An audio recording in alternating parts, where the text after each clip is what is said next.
After enjoying the last 2 days off from practice, the Hawaii Bowl-bound Bulldogs are back to work Thursday. It's been a nice mix of business and pleasure for the Bulldogs during this trip to Hawaii. Sunday, though, the last chance for some extracurricular activities off the football field. If you need a little extra motivation to make that last second trip to Hawaii, it may just be what you mentioned. Your last opportunity to see the dread-headed number 16 flying around the field.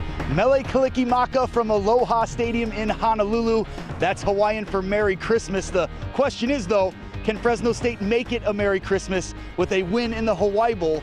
Well, it's good to be the champs. More All-American awards roll in for the Mountain West champion Bulldogs. Safety Phillip Thomas takes home yet another honor, being named to the AT&T ESPN All-American squad. All right, your grandpa's a cheesehead. Oh, man, my whole family's a bunch of cheeseheads. He says, I lived in Wisconsin, worked in Wisconsin, covered the Packers. Those are some unique fans. They're awesome fans. They're usually respectable fans, unless guys like Randy Moss come to Lambeau Field and moon them like he did when I was there. But, yeah, no, that does have potential, I'll tell you. I mean, they can, if the Kardashians can make a show, the cheeseheads can make a show. Anybody can do it. Yeah.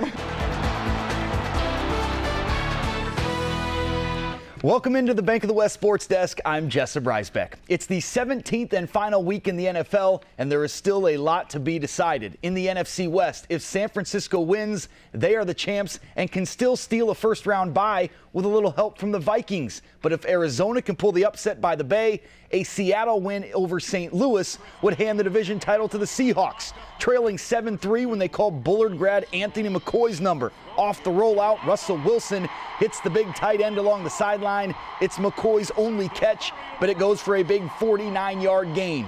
Later in the third, Wilson goes play action, dumps to Michael Robinson, and Robinson puts a shoulder down and gives Seattle the 13-10 advantage. Tie ball game in the fourth.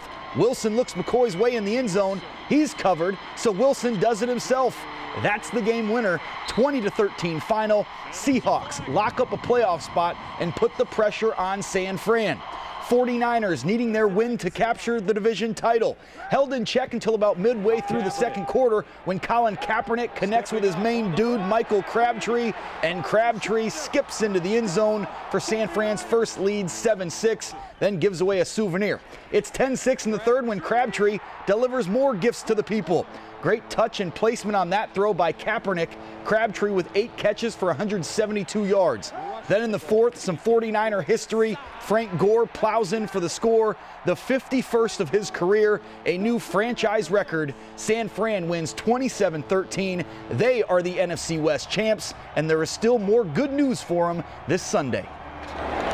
Ian Walsh that put the Vikings into the playoffs. With that game-winning field goal in Minnesota, the Niners earn a first-round bye, taking the 2 seed from Green Bay. The Packers drop to the 3rd seed. The Vikings make the playoffs, eliminating division rival Chicago in the process.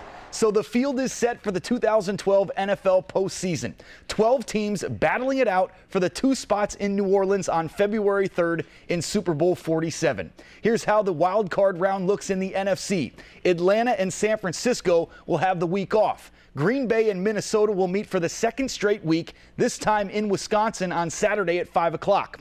Washington, who beat Dallas tonight to win the NFC East, will host Seattle Sunday at 1:30. In the AFC, Peyton Manning and Denver grab the top seed and will have a bye with 2nd-seeded New England. Houston drops to the 3rd seed and will host Cincinnati Saturday at 1 o'clock. Baltimore will take on Andrew Luck and 5th-seeded Indianapolis Sunday at 10 a.m.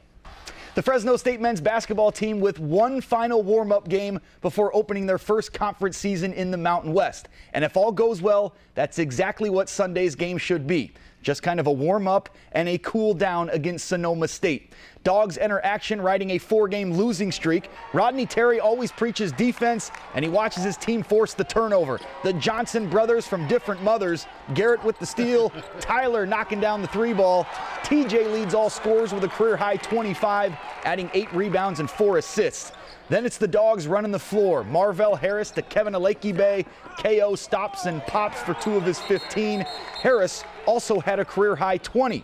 2 of those come after Memorial grad Robert Upshaw closes the door on the defensive end, springing Harris for the and one. Upshaw finishes with 9 points, 8 rebounds, and 5 blocks. Dogs get their 100th Save Mart Center win, 89-64, improving to 6-7 heading into league play. We put a lot of work in. Guys are spending more time, getting shots up right now. This time of year, once you get past finals, guys have more time to shoot in the gym, and we've had opportunities over the last 3 days to have shooting workouts. It didn't really feel like a career high. It was a really long game. I mean, I'm glad that my teammates put me in an opportunity to be able to do that. Like Coach said, we're getting a lot more shots up because school's over. So it's a good feeling. Dogs open conference play January 9th, hosting San Diego State at 8:30. The Monsters take 2 of 3 from one of the best teams in the league, beating Fairbanks 3-2 in a shootout at Gateway Ice Center. Mitchell Snyder scored 2 third-period goals to force overtime for Fresno.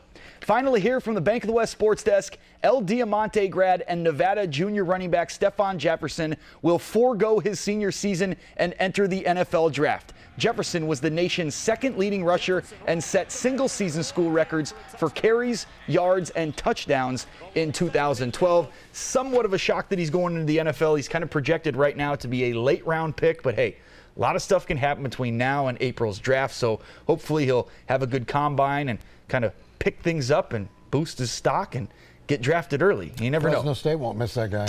No, no. The Mountain West and the rest of their opponents for next year will not miss Stephon Jefferson either. So whatever happens to him, good luck going forward and hopefully a long and healthy NFL career ahead.